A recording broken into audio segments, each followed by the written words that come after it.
guests like Andrew from Divots and Pivots, like Jason from TSS Fantasy, and, of course, my partner in crime, Mr. Christopher Dalhauer. Yes, we're on Belly Up TV. Yes, we're on Roku. Yes, we're on social media. Yes, we're on YouTube. Yes, we're on your favorite podcast. But now we're on the metaverse. That's right. We are actually live in the metaverse right now. If you go to our social media accounts at Belly Up MDFF Show, I shared the link out there. You guys can join in after the show. We'll interact, and who knows? Maybe this is something we'll be able to do more consistently, but we're doing a trial run for it tonight. So come on and join in because we want to be able to interact with you guys after the show. But first and foremost, guys, I introduce you. How you doing? We'll start with Andrew at the top right corner. How you doing? I'm doing fantastic. I feel upside down in the metaverse here, but it's pretty exciting. This is going to be real cool to try this out tonight. And redraft, nice and early, never too early. Exactly. And this is the future. We are pushing to the future in the MD's Fantasy Football Show. Jason, how's it going, man? It's going great. Appreciate you having me back in the dojo. And yes, man, it feels great. I feel like max headroom a little bit. Now I'm showing my age a little bit, but yeah, we're ready for tonight indeed. Let's hit it. I love it. 2 weeks in a row with Jason, so I'm glad you're able to come and make it on. And then Chris was having a little bit of trouble wrapping his old mind around the metaverse, but I think you got it. Am I still in it right now? Sorry. Yes. Yeah, we had a little bit of a struggle yesterday, and you guys get to kind of see that, but hopefully today is much more smooth.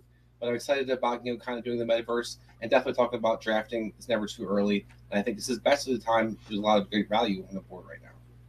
Yeah, look, this is really a great time for best ball drafting, especially because then it's a little bit of a redraft mix, but you're able to get good values on players that haven't quite caught up with the ADP yet. Obviously, these rankings, these ADPs, they're all going to look different come August, one way or another. We'll have our projections out on the bellyupfantasysports.com website for you guys like I do every single year.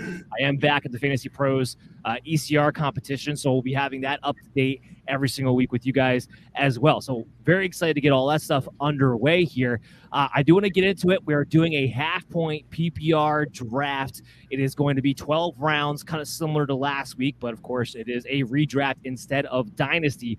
We got 12 picks, 12 teams, and we have Andrew. He's going to be the first guy on our board who's going to be up at that pick number 4. So let's go ahead and start that draft. Just make sure you pronounce it correctly, Andrew, whatever it is. Yeah, we had some keen observers in the Twitter world making sure that we announced their favorite players correctly the other day. So while Andrew is picking who he's going to go with, first 3 players off the board: Jonathan Taylor, Dalvin Cook, Christian McCaffrey. Chris, what do you think about that order right there?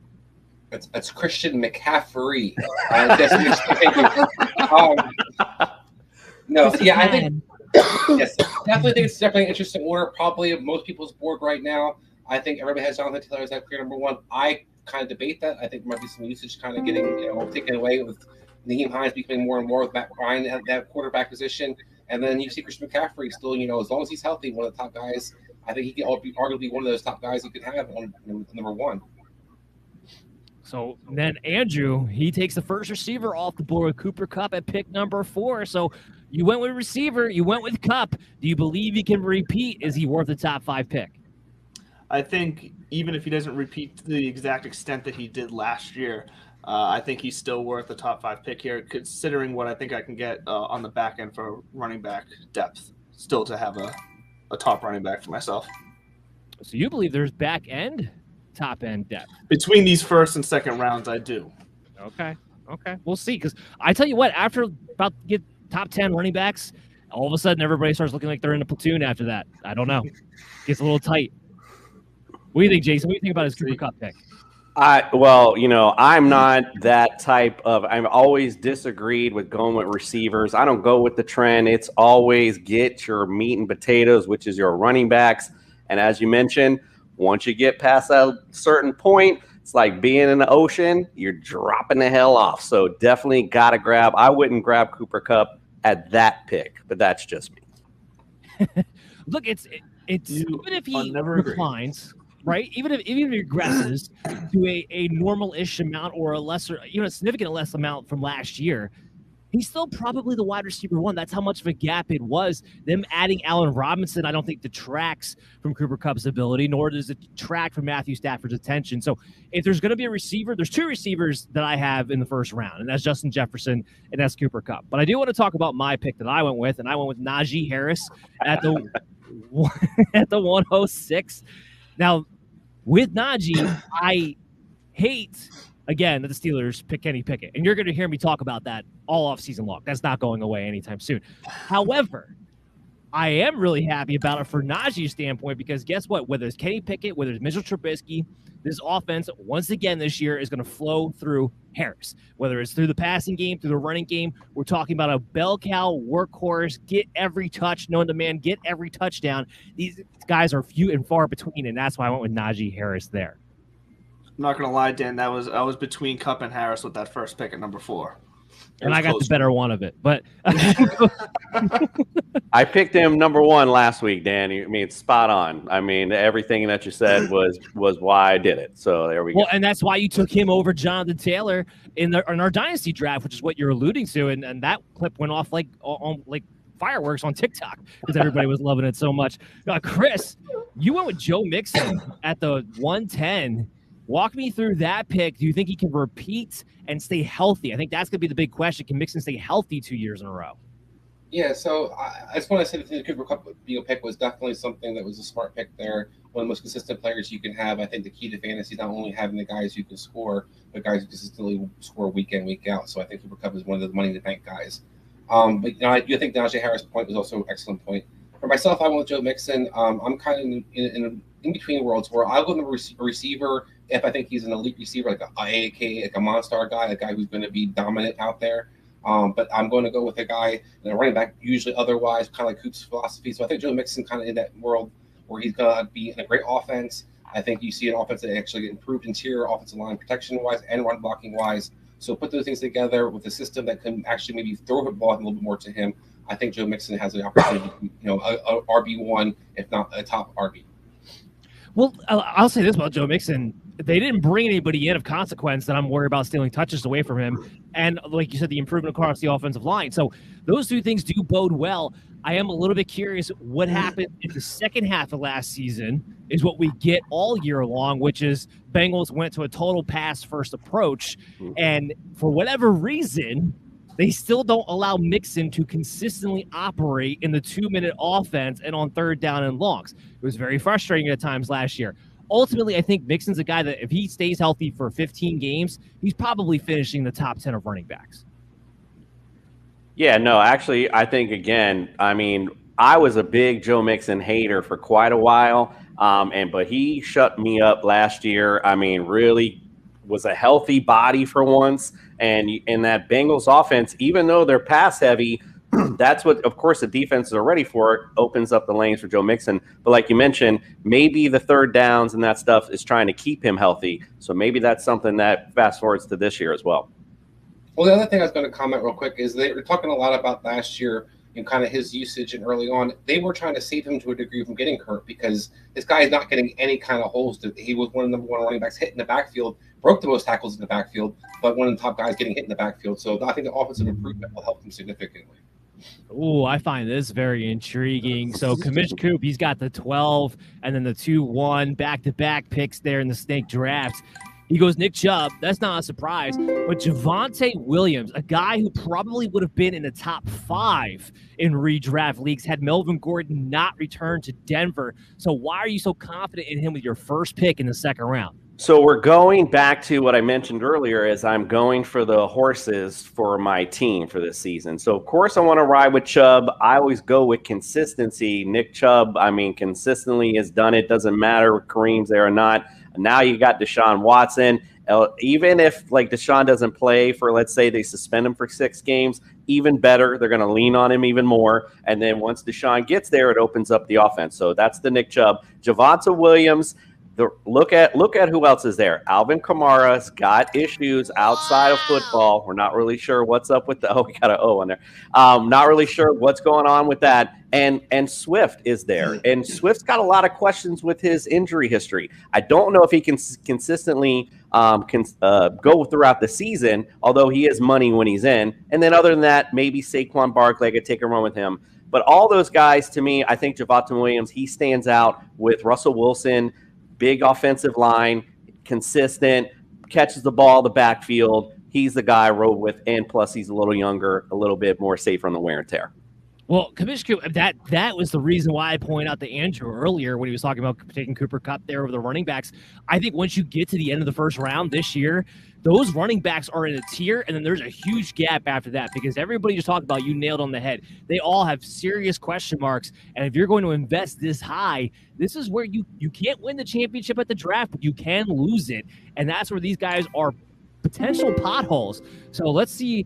Well, I guess we'll see what Andrew does later on. But first, we got to get to Chris. He followed up Joe Mixon with Alvin Kamara, which it's just a tremendous value. And that's a guy that I have pinned. If you're drafting best ball right now, make sure you're grabbing Kamara at a great value because, you know, what's happening off the field, that's what everybody's questioning here.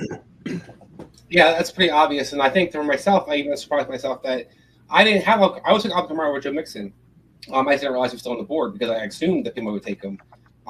The concerns about things off the field, not overly concerned about. He didn't. We see Deshaun Watson still have a chance to play with much bigger accusations. We see other players kind of things off the field that kind of deterred their career, but never ended it in any kind of way. Alvin Kamara, I don't think did anything. He's going to get himself in serious trouble, especially this season. And I think I just won just if we had a league off of this in the second round right here. After Chris came me again. Go back to me. Go. I went with CeeDee Lamb. I kind of surprised myself a little bit here. I was thinking about AJ Brown. I was thinking about Tyreek Hill. I was not thinking about Debo. Yes, you were. No, not at all. If I was, I would have taken him over CeeDee Lamb. But I went with CeeDee Lamb here because he's got a real shot to take that third-year leap. Mari Cooper's off the team. Michael Gallup. Someone's got to convince me. I mean, we'll have Brian Scott on, Chris, sometime in August, our injury expert here at Belly Up Sports. We're going to have him on, but someone's got to convince me that Michael Gallup is not going to be on the PUP list for the first 6 weeks. So what are we talking about? CeeDee Lamb and Jalen Tolbert running out there on a team that likes to throw the ball, has one of the fastest paces in the NFL? Yeah, give me that all day long, every day. I think CeeDee Lamb might jump up into that top 5 wide receiver category this season. So that's why I went with him in the second round. I don't know if anybody has a comment for that. No, I don't mind the CeeDee Lamb pick there at all. I still consider him about where he landed. Nice, like just a nice top 8, top 10 receiver. So I don't mind that at all, especially over the questionable, with everything going on with Debo right now and Tyreek Hill in a new situation. I understand why the logic behind taking Lamb there for sure. Well, I don't. Yeah, Chris, you don't? Go ahead. I think Tyreek Hill to me is no brainer right there. I think that's obvious the value that I would have took over if I'm looking for a receiver over CeeDee Lamb. I love CeeDee Lamb just like anybody else does, but Tyreek Hill just because he's had the same quarterback, there's a little bit of adjustment, but this guy's still one of the best receivers in the league, one of the most dominant guys you could have to win that championship for you. So I'm a little surprised that you kind of I love CD, but Tyreek Hill to me. I want the truth. You can't handle the truth. I don't trust the volume. I don't trust the system. I don't trust that he has to split touches with Jalen Waddle. I don't trust anything about that Dolphins offense heading into next season. I do trust that CeeDee Lamb is going to get the ball at least 130 plus times in his targets, potentially up to 150. Tyreek Hill on the Dolphins, he's capped at 125. I think, and of course, we're talking about America's team, so I'd be remiss not to mention. I actually agree with you. There's a lot more questions. So that's weird. I play the spot, and then his mute gets muted. His mic gets muted after that. Go ahead. I think you're unmuted now. Okay, thanks. I missed that. So I actually do agree with you. I think that Tyreek Hill, there's a lot of questions in the offense, regardless if I feel like they've been answered. But even if they're not, there's still questions prior to the season. So why not go with, to me, you're right, the better pick, CeeDee Lamb, who doesn't have Amari Cooper now. Going to see a lot of volume. So I agree with you, Dan. I think CeeDee Lamb was a better pick there. And I think a lot of people said that about CeeDee Lamb last year, and I still think Tyreek Hill finished better. No one had CeeDee Lamb ahead of Tyreek Hill. So I'm saying everybody loved CeeDee Lamb last year. The big breakout year was last year, right? He was number one receiver last year. He did break out. It's nobody in his way now this year. There is a big difference there. So let's keep this rolling on. Let's keep this rolling on to Andrew. I'm trying to figure out who did take Tyreek Hill with his pick. So you can kind of cap off this whole discussion. So I was honestly between Tyreek Hill and AJ Brown there. But I wanted to go with the explosiveness of Tyreek Hill. We know that the physical ability of him, he's for the most part stayed healthy.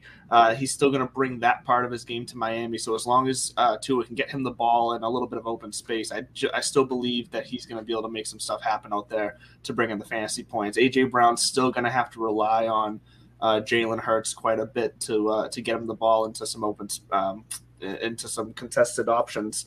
And I just, with everything we saw with A.J. Brown last year, injuries and all that, I need to see it before I'm going to take him over Tyreek Hill.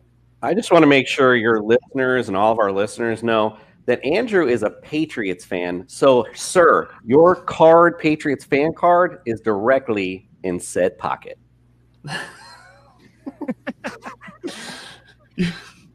Yeah, Tyreek Hill's still going to be good. So, and that's I do want to follow back on that. Just because I'm taking CeeDee Lamb over Tyreek Hill doesn't mean I think Tyreek Hill's garbage. However, yes, I just prefer that in that pick, that spot there. I would take a Hill over an AJ Brown because we have to see Jalen Hurts take that next step up. Again, last year he was 61% completion percentage, and that was when they're throwing the ball 45 times a game and when they're throwing the ball 15 times a game. It didn't matter how many times it was 61% either way during that stretch. So something you have to see him take a step up on. So that's why I would go with Tyreek Hill over him. I do like the pick there. And then we swing back again to Andrew in the third round because we had A.J. Brown and Aaron Jones and Patrick Mahomes all come off the board. He takes Leonard Fournette. Yeah, and look, I told you I believed in some back-end value as to be considered as a top 10 running back here. Leonard Fournette, look, I don't believe in really anything else they got in that backfield there. I know there's a lot of hype on Rashad White. I'm not there with him yet. I'm out the door on Keyshawn Vaughn, and Giovanni Bernard is exactly what he's always been. He's going to get his touches in those specialty play packages and kind of be out there just situationally. So I'm going to go ride Leonard Fournette off the hype that he got last year, and I feel good about that. I was disappointed that James Conner came off the board just before me with this next round coming up, because that was the overall plan. But plans change in these redrafts, I guess. Well, that's the beauty of it. That's why we do these mock drafts, to see how your plans change, to see how you have to flow with the boards. That's perfectly said by you there. Yeah, because I would have been thrilled if I had Kupp and Hill as top two receivers, and then if I had Fournette and Conner, two guys who could easily finish top 8 in this running back class this year. I would have felt pretty good coming out of those first 4 rounds with that. Yeah, 100%. Let's move in. We're still in the third round here, so let's get over to my pick at the 6th pick, and I went with David Montgomery. I don't love the Bears' offense. I don't love that they didn't address anything for Justin Fields. But what did we talk about, Jason? We talked about there are few and far between running backs who are in position to just get crazy volume. David Montgomery's on a contract year. There's no reason for them not to just use him up, and frankly, the offense might have to flow through him, whether it's through catching the ball, running the ball. We already know Tariq Cohen's already out of the picture. Khalil Herbert, to me, is nothing more than a handcuff, a backup. So I take David Montgomery because I want a running back who's going to get RB1 level volume and could produce that way by the end of the season as a result to that. You're 100% spot on. The old 80s song, Pump Up the Volume, is a perfect example for David Montgomery because, again, with Tyreek Cohen gone, I'm not real in love with Herbert at all. I like him going forward this season. You nailed it right on the head. Where's the offense going to flow this year? You still got a young quarterback. They're going to be running the ball a lot. I like David Montgomery here. It's good selection. So then following that up, we go to Chris. Chris has his three running backs now, because it's on the third round. So he has three running backs now. He goes with Cam Akers. Yeah, I think I got a guy who's going to be an RB1 that we saw Sean McVay's infatuation with this guy last year, who clearly wasn't totally healthy coming back in this bull run, but still was going to be ridden as the RB1, as that workhorse back.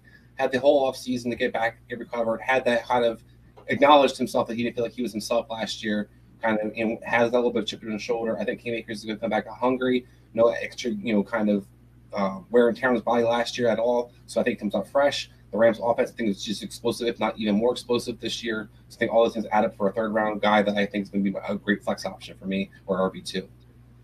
Yeah, I want to stress this point. I'm not worried about Cam Akers not being able to regain his explosiveness. He should have never been able to come back at all last season. The fact that he was able to shows great strengths, great strides in his recovery period.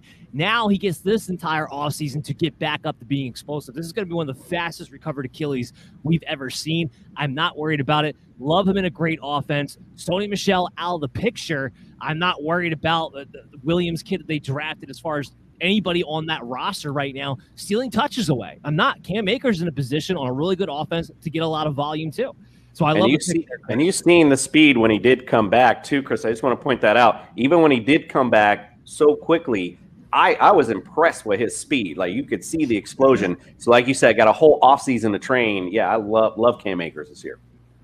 All right, so now we get over to Commissioner Coop, who goes back-to-back with wide receivers to offset his back-to-back running backs a little bit before. So come on, walk us through Terry McLaurin and Amari Cooper. Yeah, so every draft, like I said, as you mentioned, is different. I like Antonio Gibson a lot. That was who I was looking at. Fortunately, don't go there, so I go with the receivers back-to-back. I love Terry Scary. Obviously, he does his thing every year, and I like Carson Wentz here. Not that he's going to be, a top 10 quarterback, but I like him in this offense, especially with Jahan Dotson on the other side, and actually have a legit threat. We'll see if Curtis Samuel can get that groin put together and see if he does a little something this year too. So potentially you got an explosive offense, but Carson Wentz, who at times has some explosive games. So I like Terry Scary, and we're talking about Amari Cooper. I got to have a Cooper on my team, number one. Number two, Amari Cooper, man. I mean, look, he's winning this Browns offense. Now, the only thing I will say is I'm looking at my team. I don't like that I have Chubb and Cooper. I hate that I did that. But, it is what it is, and that's why we draft, and I would not recommend you do that. Cool. If Deshaun Watson doesn't get suspended, which he might not, this could be a top-notch offense. It might not be so bad. Indeed. And that's that's the focus anyway for me this year. I do like the offense this season. So that's the reason I went with Cooper, because when he does come back, Amari is going to be money all day. So those are reasons for those selections. I like it. That's the third and fourth round capping off there. So let's work our way back to Chris here. He's at pick 10, or in the fourth round here, pick 3. He goes with his fourth running back. He said, I hate receivers. Give me robust running back all day long, every day. I don't care if this one's going on my bench. But he went with J.K. Dobbins here in the fourth round. Yeah, our lineup has 3 positions. It flex 2 running backs. So for me, I think the running back is guys I prefer to have in that flex if I can. I want as many good options as possible, and I want as many guys who can hit RB1 potential. J.K. Dobbins had that kind of talk last year going into before he got injured. Mark Ingram a couple of years ago survived only getting 15 touches. People like to point out, what kind of touches is he going to get? Well, Mark Ingram had 15 touches a game on the RB1 borderline. So I think J.K. Dobbins in the fourth round has an outstanding value, and a guy that I think is actually going to see the ball in the passing game a bit more too, with moving on of Marquise Brown. So I love my options, the running backs. Can't disagree with that. Look at last year. Guys, remember, Ezekiel Elliott finished as a top 6 running back last year because he actually played 17 games. That's really all it came down to. So taking shots on these running backs, being able to snag those wide receivers late can be a strategy, but you're going to have to pick your spot. So we'll see what Chris does moving forward. I did something with my next pick that I don't normally do. I don't normally take tight ends this high. I treat tight ends like they're quarterbacks. I usually wait till those double-digit rounds and take the sleepers. But I didn't love what was on the board here at the fourth round. And that's the whole thing. You don't love what's on the board, take best player available. Well, in this situation, Darren Waller, to give me an edge at the tight end position, was the best player available, in my opinion, on the board at that time in the fourth round. So I go with Darren Waller. I think it's going to be interesting to see this Raiders offense this season. I'm hoping that they go up-tempo. That's all I'm really asking for, because as long as they do that, there will be enough volume for Devontae Adams and for Darren Waller to eat this season. Waller has to prove it if he wants to get paid anywhere, because, again, he could be on the move at the end of the season. I like guys in their contract years when it comes to redraft. Andrew, I don't know if you have anything to say about that pick. It makes sense when you said it perfectly, that the best guys available when you don't like what's going on. Considering what already came off the board at tight end, the fact that you got Waller down there, especially in that offense in that division, like I've been saying all off season, that division's going to be just fantasy point heaven for anybody playing on any of those teams. So I'm treating Waller almost like a wide receiver in this case. So I think getting him there is right. Spot on value. So yeah, the fact that you didn't like anybody else on the board for the way you're building your team makes perfect sense to me. And let's lead that into your pick, because you went with another Raider. I did, for a lot of the same reasons. So Josh Jacobs is a guy that I was down on him going into last year. He really proved it to me last year that he could get more versatile and get more involved in different ways. So I think his options are only going to be better now because the offense is going to be more spread out. So considering I couldn't get my guy James Conner where I want to get him right there, Jacobs is my number 2 running back for me. But with that said, that does set me up for all my next coming picks here, because the running back situation is not looking the way I figured, and that's what led me into my next pick here in the 5th round coming off the turn, where I did take a chance on someone like Travis Etienne, because I felt like now my running back situation is a little bit weaker than I originally planned on it being. So now I want to take a shot on someone that I do believe in, that has a chance to take off this year. And I think he's going to be given more of an opportunity than people think over James Robinson. I've been saying that all off season. I've been beating the Travis Etienne drum. So I'll take my chance there now early. You'll be trading Chris in this league. That's pretty much what it'll boil down to. Like, oh, I got all the running backs, I got all the receivers, and that's a great point, Jason. Actually, because it is a joke and it is funny, but that is also a great point. When you are drafting, you don't always have to build out the perfect starting lineup right off the bat. Draft the best players, draft assets. You can always make trades later on. We have to emphasize that over and over and over again. That's where the whole you can't win your league at the draft really comes from, being able to make maneuvers like that. We have to kick this back to Andrew, because then we snaked around, came back around to Drew, and then he went with I think I lost. Oh, you went with Travis Etienne. Yes. Yeah, so that's what I was just talking about there. And yeah, like you said, so that's why I'm taking a shot on him there early, because and you brought up another great point there, because the way my mind is now working in this draft is that I need to start acquiring some trade assets. There's something going on up there? What? So there's something. It works. There's something going on up in your mind. The way if you have to, I thought you were trying to tell me I had some sort of background noise going on, like like my laundry was going again. But you said it perfectly. I'm trying to acquire trade assets too now, because these first couple of weeks of the season would be almost like showcase for some of these guys for me that I can then turn around and fill some gaps. So Travis Etienne, like I said, is a guy who, if he comes out hot, I can then have the decision to decide whether I want to keep him and slide him in as my RB2 or flex guy, or I can use him to go out and fill another hole if I have an early season injury. So I'm definitely looking to pad at this point one position with some depth so that I can use that as ammunition to move forward. Jason, help me out here. Now, Andrew pronounces it Travis Etienne. Is it Etienne or Etienne? Because we're going to get blown up on Twitter if we get this wrong now. Etienne, my lawyer wife just schooled me on it. So, boom, there you go. Somebody more smarter than me can. Travis Etienne, there you go. Because we've heard both ways. Chris, real quick on the Travis Etienne part. That's right, I say Etienne. Even when proven wrong. That's called stubbornness, folks. But Chris, talk about what do you expect between Travis and James Robinson? Will James Robinson be back in time to make it interesting, or are we just going to have to go with Travis Etienne as the week 1 starter? I mean, I think that's because you still remain to be seen. I think James Robinson's recovery is still kind of going to be a hell of a recovery really quickly. He did get injured towards the end of the season, so there'd be a lot to kind of expect him to come back in the ground running, so to speak, week 1. I think there's probably a good chance he'll probably start off the pup the first 4 weeks, since they changed the rules now as well. So I wouldn't be surprised if he's the guy that's kind of be the guy that starts the season off. But having said that, this offense has a lot to remains to desire to what's going to do offensively and how many points it can score. So I'm not really excited about Andrew's draft after his first 3 picks. Chris going down the Your draft sucks. You just got graded. Well, let's speed through so we can actually grade through That it one later caught on. me off guard. I'm not gonna lie. I wasn't planning for the insults from Chris. I wasn't even really paying attention to what he was saying. So I don't. I had the next pick up, and I went with Cortland Sutton here. And I want to point out, Jerry Jeudy went the round before, and everyone seems to believe that Jeudy is going to be Russell Wilson's guy. Look, first of all, Wilson's proven he can hold up the value of 2 wide receivers. Sure. Anyway, regardless. So I think both of them are valuable. So don't get me twisted on this. But Cortland Sutton was somebody who was a budding superstar before the injury. Then he had to deal with the fiasco that was the Denver quarterback situation last year. I think he's ready to get back to form. He's the big play guy. He's the touchdown guy. And while the off the field Jeudy things don't seem like they're going to be that big of an issue heading into this season, I'd rather take Cortland Sutton around later than have a Jerry Jeudy, who I think both at the end of the day will have about similar value and give me the bigger plays out of Cortland Sutton. What do you think, Chris? Yeah, I couldn't agree more. I'm a huge Cortland Sutton fan. I think last year was an aberration, and when kind of he is similar to Allen Robinson. I think you're seeing him bounce back. He's in the real offense, the real quarterback.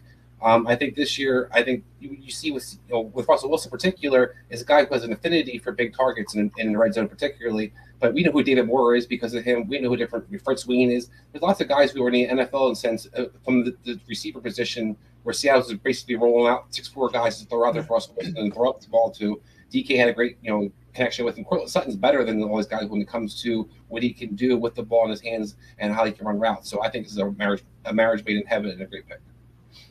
Chris, you finally took your first receiver, Michael Pittman. He's like, yes, I do have to start receivers. I remember. So walk me through Michael Pittman there, and is he able to make up that wide receiver 1 gap that you're going to need him to be? Well, I think that he does in a sense, because let's look at Commissioner Coop's team, for example, where we have Terry McLaurin, Scary Terry as he loves, or Terry Scary as he calls him. So I think when he calls Terry McLaurin is a guy that you screw yourself up. I know, and I'm messing myself up. When it comes to the end of the season numbers, I think Michael Pittman will be right there with them. I think Matt Ryan's going to have a guy that he likes to throw the ball to, whether it's in the red zone or in short yardage. We see Matt Ryan be able to made Russell Gage relevant last year. So I think we have the quarterback position kind of locked up. You have a receiver on the other side getting some attention, who's this deep threat, kind of giving some of that safety, opening up things for you. Michael Pittman has a chance to kind of be that borderline number 2, a T. Higgins type of receiver, but has a lot of upside for him even more, I think. And when I said that, and the numbers at the end of the year, look at the Terry McLaurin, who went rounds earlier, will he have much better numbers and consistency as a Michael Pittman? Michael Pittman is an interesting situation. I don't know how much of a ceiling he has because he's not a big play guy, but the volume, the improvement at quarterback, and the touchdowns could be very interesting, where he was wide receiver 15, I believe, last year in halfway PPR. He could definitely get into that top 12, depending on how things go. And third-year receiver as well. This season, yes.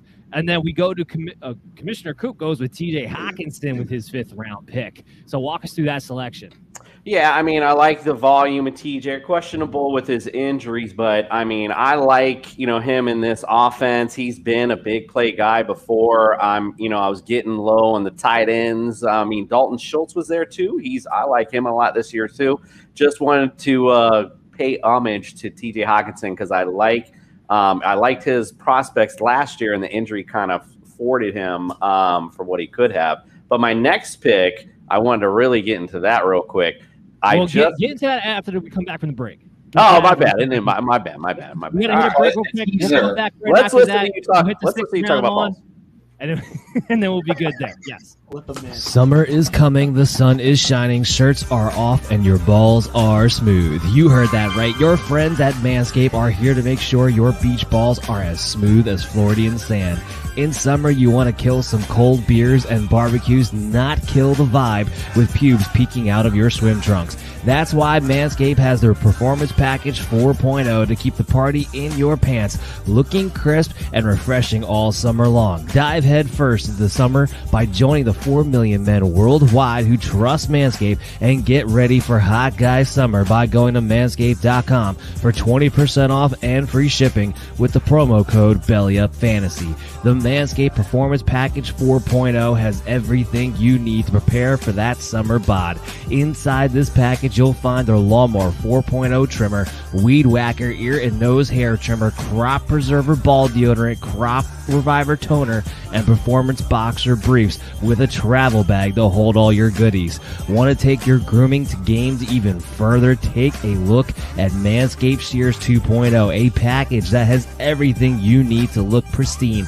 Nail cutters, tweezers, and grooming scissors. With the Performance Package 4.0, your balls will be ready to impress, but make sure you cover the rest with the Shears 2.0 and you'll be ready to perform from head to toe. Get 20% off and free shipping with the promo code BellyUpFantasy at Manscaped.com. And one more time, that's promo code BellyUpFantasy for 20% off and free shipping at Manscaped.com. This is the summer to turn your package into the full package with Manscaped.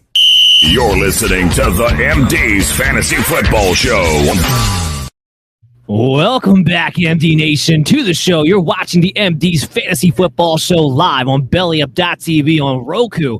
If you want to follow along and comment in with the show, you can always subscribe to our YouTube channel. Follow us after the show on your favorite podcast app so you can listen to us at your best convenience. And join us in the metaverse. We're in the metaverse right now. Join us in. We'll interact with you afterwards. If you want to hang out with us after the show. But yes, we are in the metaverse. We're in the future, people. I'm your host, Dan Mader, joined here with Andrew LeDuc from Pivots to Pivots. We got Jason Cooper from TSS Fantasy, and of course, my partner, Chris Dowhauer. We are holding it strong for the MD's Fantasy Football Show throughout this redraft mock draft. So let's get back to it, boys. We kicked it off. We left it off there with the 6th round. Jason wants to get into his Damian Harris pick. So let's see what he has to say about that.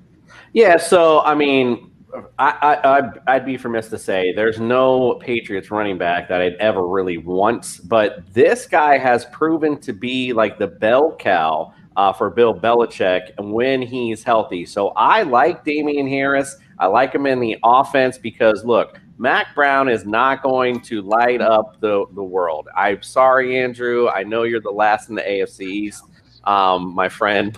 But I like Damian Harris. I like him going forward. And now I have 3 decent running backs that I can switch up to or put in my flex. Plus, I got my tight end that I can always go with. So hence my pick. And now, yes, my Dolphin fan card is in your pocket, sir.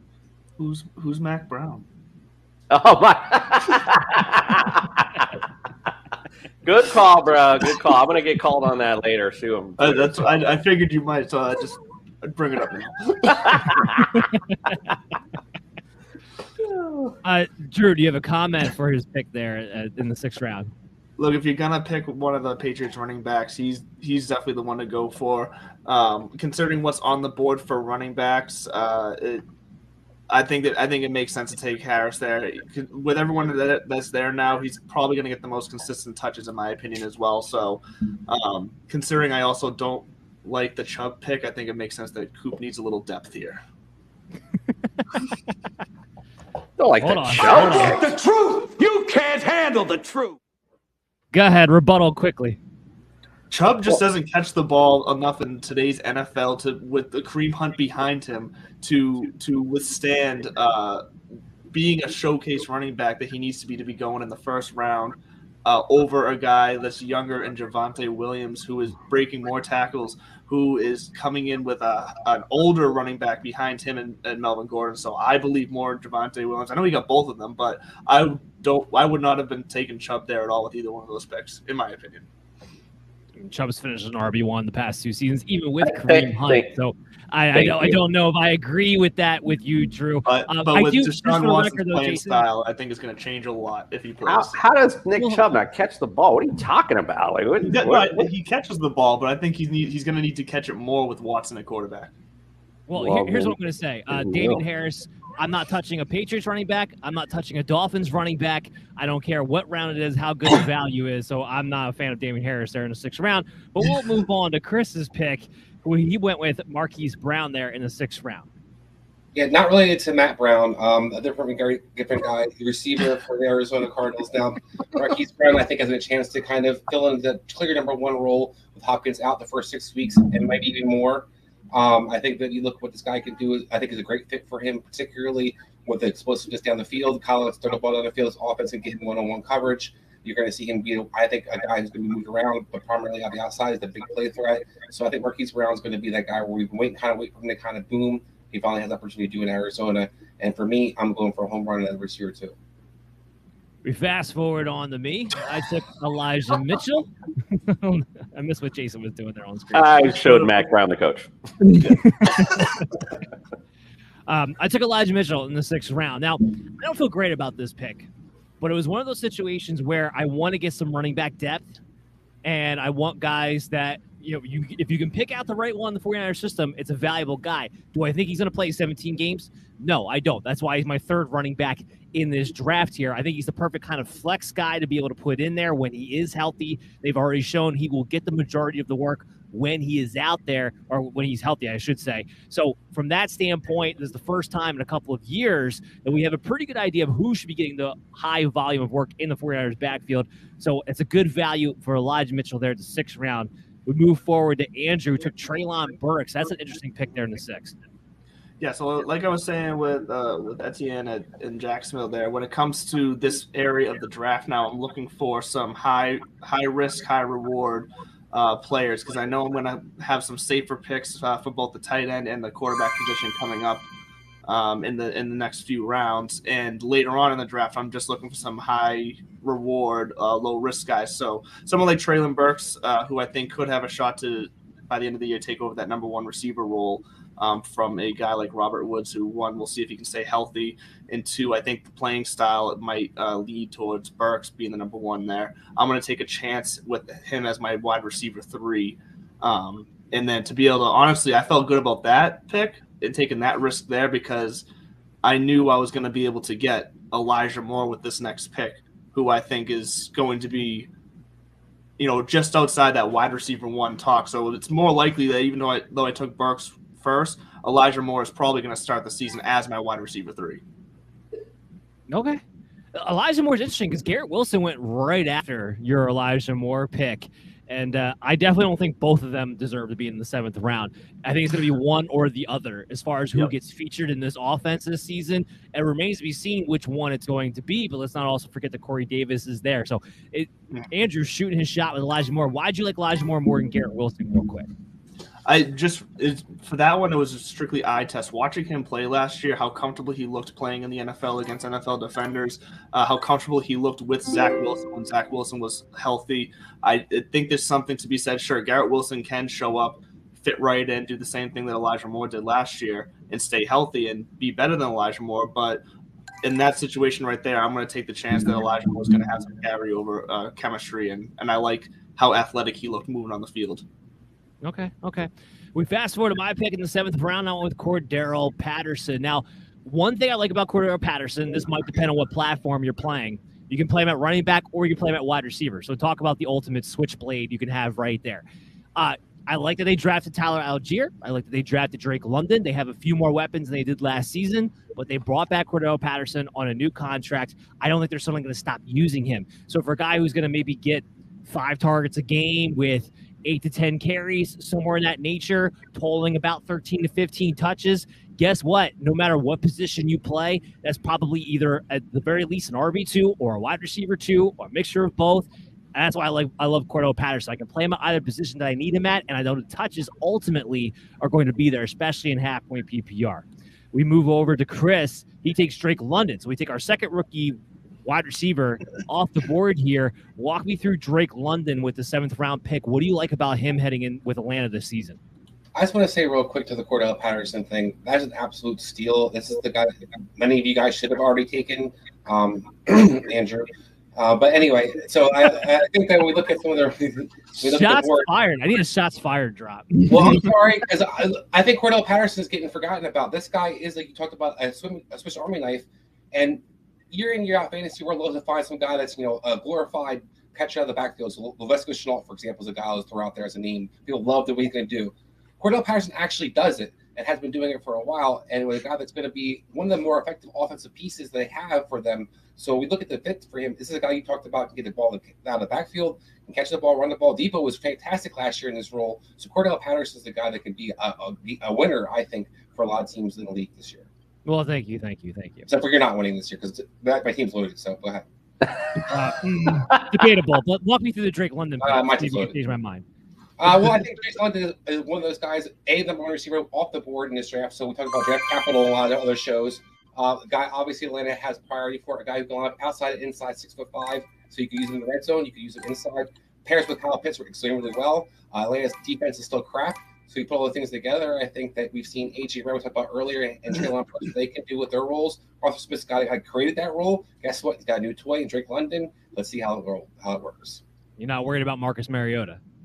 No, not at all. Marcus Mariota is where Corey Davis has a contract. So just let's not completely crap on Marcus Mariota. Marcus Mariota was able to kind of feed some receivers in his past, and Tennessee was very conservative offensively. So I think it's even more opening when it comes to, we saw, like I said, A.J. Brown's where I see London's role very clearly. Yeah, I absolutely love that pick, Chris. And just by volume alone, who else are they throwing it to other than Pitts? Atlanta's defense is garbage.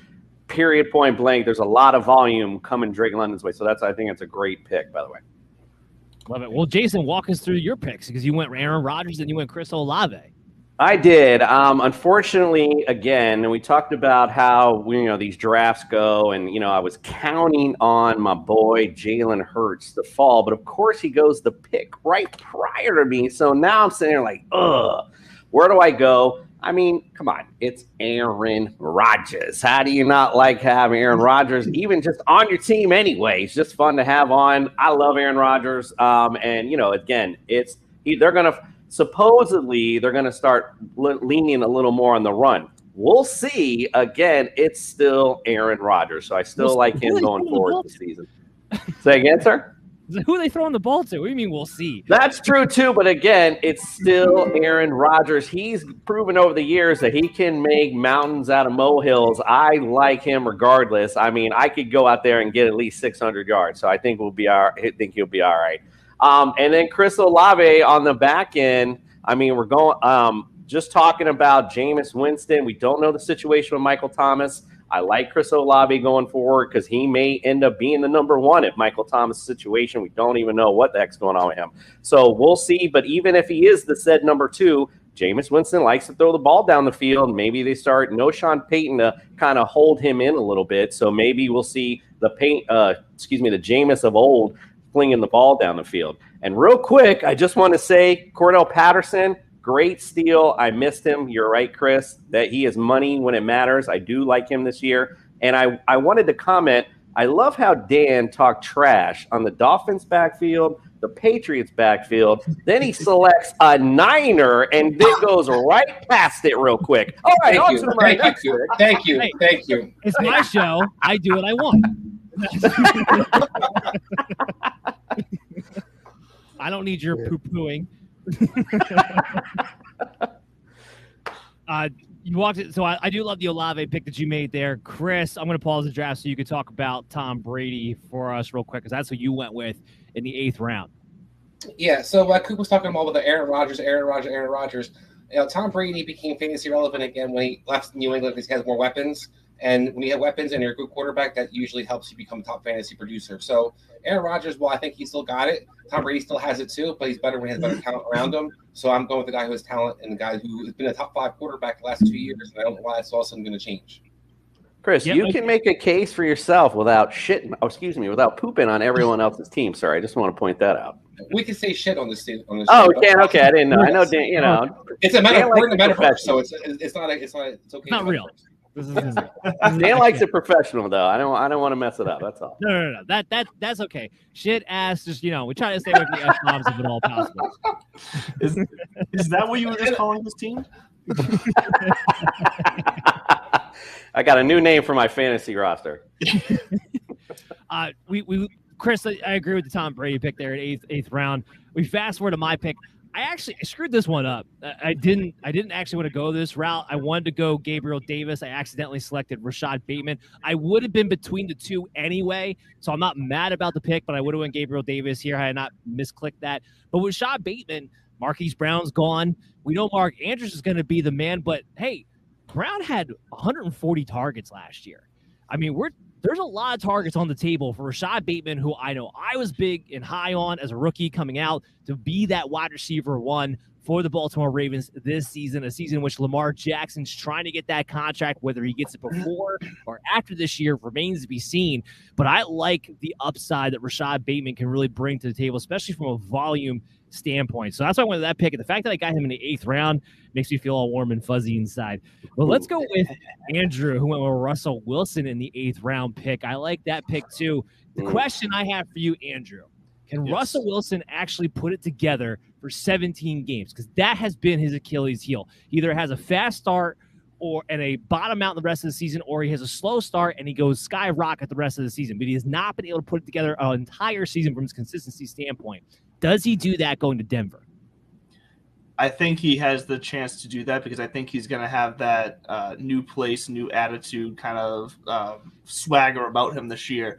I think he's had this mentality in Seattle over the past couple of years where he just, for some reason, wasn't happy with this situation, even though he had fantastic weapons and to throw it to. I know he didn't have a running game really, but I think he's going to feel like he has a loaded gun in this offense, and I think he's going to want to shoot his shot this year. So if there's ever going to be a year that he does put it together, it's going to be this year. So for me to take a shot on him, considering what was left at quarterback and seeing that there was a little bit of a quarterback run starting or already happening, I felt like it was a good spot to take Wilson. He didn't like his situation, Andrew, is because he was on his ass most of the time. So I think it's a huge win for him to go to Denver where he got a nice offensive line. I love Russell Wilson this year and this offense, so it's a great pick right there. Like I said, that division, there's going to be a lot of fantasy points to go around. Oh, yeah, it's going to be fireworks. Let's fast forward to your 9th round pick where you decided to keep stealing from the Dolphin fan. He took Chase Edmonds in the 9th round. So walk us through that. Not bad value for Chase Edmonds there. And that's what it came down to. I don't really want Chase Edmonds on my teams this year, but when it came down to what the rest of my running backs were looking like, the value and the location of the draft, it just made sense. It's kind of similar to what you said earlier. I wasn't loving what the top options were, so I just went with what I thought was the best player available at the time. So Chase Edmonds, for me, I do like him more than Michael Carter. I'm rolling the dice with Deshaun Watson at the 9th round. It could blow up in my face, or I could look like an absolute superstar because I could have drafted a top 5 quarterback after all the top quarterbacks just went off the board. Will that come down to the suspension? Yeah, but that's why we talk about these things here in May to see exactly what happens with that. Let's fast forward over here to Chris's pick where he went with Ramondre Stevenson. This is more where I start to look at those Patriot running backs and give me the guy who's going later. So I like to pick here, Chris. Will walk me through Stevenson. Yeah, it was a little hard to pass on Matthew Stafford, a guy who I think is criminally undervalued by people. People kind of forget this guy got hurt towards the end, or had some injuries throughout the year last year that kind of hindered his production. But second year in his offense, I think it's the sky's the limit. But what I went with was a guy that I look at the running back position, up with the Patriots, now they're loving what they have. Damian Harris last year of his deal, Ramondre Stevenson in second year, or third year, I should say, guy they're going to utilize the passing game as well. Second year. So you're right. So second year, this new offense that we kind of see with John McDaniels, maybe he has a role that he can be utilized even more. Patriots are notorious for getting the guys involved. And I think Ramondre Stevenson is a guy, I like to have a guy on my backfield that plays better in the cold weather as the season progresses, and the guy could be fresh. So when you kind of teams are kind of reloading or have guys get injured, having that second back that might be turning into an RB1 by that time is great value for me. So Ramondre Stevenson is a guy that I have, and I think is better than most of the backs that Andrew has in his backfield. We go to Coop, and he went with combos and handcuffs for his back-to-back picks.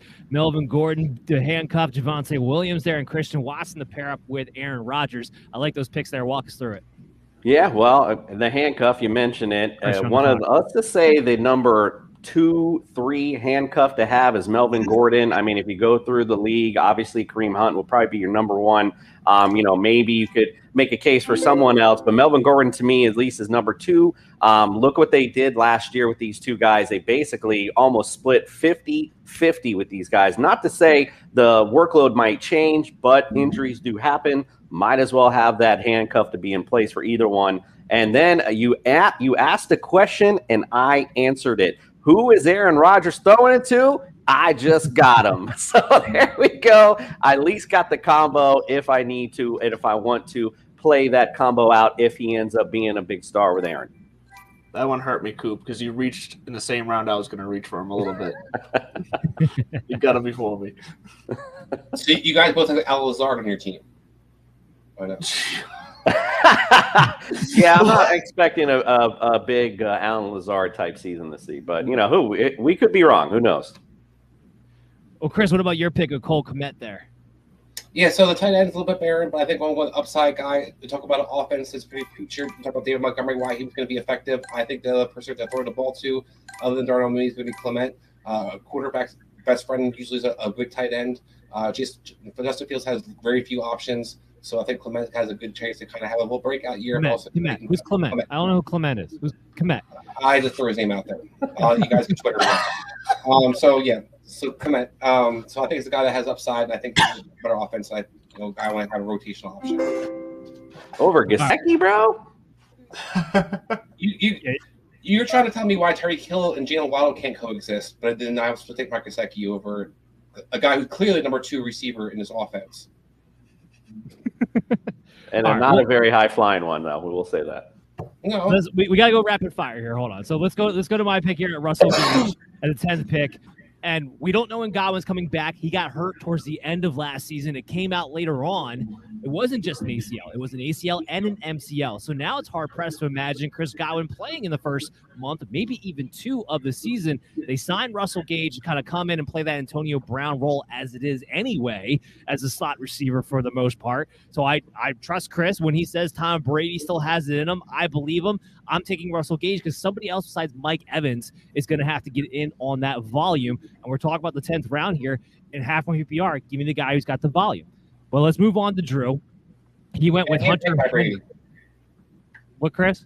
I said also handpicked by Brady. Don't forget what Antonio Brown did with that offense. That's true too. But let's fast forward to Hunter Henry. So Andrew finally takes the Patriot. Finally shows some loyalty. Whoa. Look, Hunter Henry's someone that Mac Jones consistently targeted in the red zone this year, and what I'm looking for a tight end is exactly that. He's a tight end in an offense where it's a lot of question marks at the receiver position. He could end up being the most consistent target if Devontae Parker doesn't plan out the way they want him to, so that was a slightly an easy pick for me right there in the 10th round. Who's Matt Jones? I thought it was Matt Brown's a quarterback. Oh, Chris is on fire tonight, boy. He is. I've seen the side of him before. If you guys kept me up till 12:30 in the metaverse, I'm coming out firing today. The metaverse is not got my making him laser grumpy. on. Got my laser on. Got my laser on. All right, so I went with Ronald Jones in the 11th round. I have to admit, I'm just intrigued. I'm just intrigued by Ronald Jones going to Kansas City. Clyde Edwards-Helaire has not been able to get it done in the red zone. That's one of the reasons he lost a lot of touches to Darrell Williams. No, Jones is going to be a factor in the passing game, but is any running back a factor in the passing game at Kansas City? It's kind of been the problem with Clyde Edwards-Helaire, right? They don't throw the ball anyway. We know Andy Reid likes to get into his grooves where he likes to go that power back run style out of nowhere for no reason whatsoever. And with less weapons with Tyreek Hill, well, there's a chance that can happen a little bit more. So I'm intrigued by Ronald Jones in this offense. That's why I go with him. Let's fast forward here to Chris, who takes Tua Tagovailoa, the backup Tom Brady. Go ahead, walk us through. Yeah, I think, first of all, Ronald Jones is a great pick. Darrell Williams did really well pairing with Edwards last year. They both did well playing together, both flex options you could play out of that backfield. So I think Ronald Jones is definitely a steal. For myself, I think that I'm looking for a guy who has the upside. Unlike Coop, I have faith in the offense, and he calls himself, a Dolphins fan. I think Tua is going to be the man. He's on my fantasy team, so that I can show at the end of the season when he's one of those top 5, top 10 guys. I can remind you that I took Tua Tagovailoa, and you did not. Chris is going to make me take my jacket off. Damn it. Come on the screen. I'll see you in the metaverse. All right, Coop, go through your picks. Wrap All right. I just went Alan Lazard just to mess with Chris, actually. That was why I made that pick. Best pick yet. Good job. Just to throw that out there. That was just to have some fun. And then I went with Noah Fant as my backup tight end. Has some potential to do. He's a good athlete. We talked about him in Denver. I don't know how many times, but never really surmounted anything. But we'll see what happens in Seattle. Maybe he can stay healthy and be a decent target in that offense. Okay. And then we go back to Chris. He takes David Njoku to back up his Cole Clement pick or Kmet pick, Chris. Yeah, I think Njoku got the contract in Cleveland. Talk about Deshaun Watson's the quarterback, the upside he brings. I think you've seen him be able to feed Westler tight ends, and especially in the red zone in Houston. So I put the things together. Njoku has the upside. 2 guys I can kind of pair up, use week in, week out as options. I went with Trevor Lawrence. I would have waited for a quarterback. Had this been like a 16-round draft, I probably would have taken one a little bit later on. But because this is 12 team and I had Deshaun Watson, I wanted to get my second quarterback just for the purposes of this mock draft. So I go with Trevor Lawrence. He does it with his legs. He's going to still have to throw the ball a ton. Nothing can be worse than what we saw with Urban Meyer last season. Absolutely nothing. So I'm going to go on a limb and say the talent of Trevor Lawrence is still there. It's still intact, and it'll be better than what we saw last season, which should put him around that low-end QB territory to back up my Deshaun Watson pick. Drew, end this thing for us. So real fast, I took Dameon Pierce last round because he's got a real shot to take over that backfield. I love Dameon Pierce this year, and for the chance for him to slide into the back end of the RB2 conversation, just fantastic value for me. And then I felt the same way. I took Tannehill for the sakes of this draft, but if it was a longer draft, I probably would have waited and tried to grab someone like Zach Wilson a couple rounds later and take a shot that he's going to be able to put something together in that offense that's got a lot more weapons now. Drew, when we're going to see you next time, where can we follow you at? Wednesday mornings, 10 o'clock a.m., the Divots and Pivots show, the golf show. You can find me there. You can find me on Twitter at Real Mr. Mallet and at Divots and Pivots. And then every Sunday morning, 11 o'clock for the Belly Up Fantasy Live Dynasty Edition. Love it. How about you, Jason? When we're going to see you guys again? Well, you're going to see actually me and Drew tomorrow evening-ish around 5:30 when we talk about some shiny balls on the striking period, where we're going to have some guests in over from the Croquet Association over in England, talk about the upcoming pay-per-view that we have on Belly Up Sports. And then check us out, of course, TSS Fantasy. We've been on a summer break because we're down here in Florida, bro. We got to enjoy the beach, enjoy our time. So now we're going to be starting June 3rd, break out our first episode. We're going to have some fun guests on. In the summer, we're going to do a 32 for 32, a showcase on each show. We're going to have some guests in from each fan base, possibly some coaches and players, play some games, talk about fantasy, talk about their outlook as well. So check us out, tssfantasy.com. We are the fantasy show of the people. I love it. And that croquet event, by the way, the pay-per-view event will be in August. But next week, we have the Inter-County Championships here on Belly Up TV. Chris, you and I are going to be back next week. We kick off the team profile series next Thursday with Eden Hartitz of Pro Fantasy Football, PFF. He's going to be on with us. So, guys, make sure you catch that. You're not going to want to miss it. The following week, we got Joe Pisapia coming on from Fantasy Pros. So, two great guests back-to-back to kick you off on our team profile series. So, everybody, make sure you're following us on your podcast apps. Subscribe to our YouTube channel. Follow us on social media at BellyUpMDFF Show. Come hang out with us in the metaverse. We'll see you next week.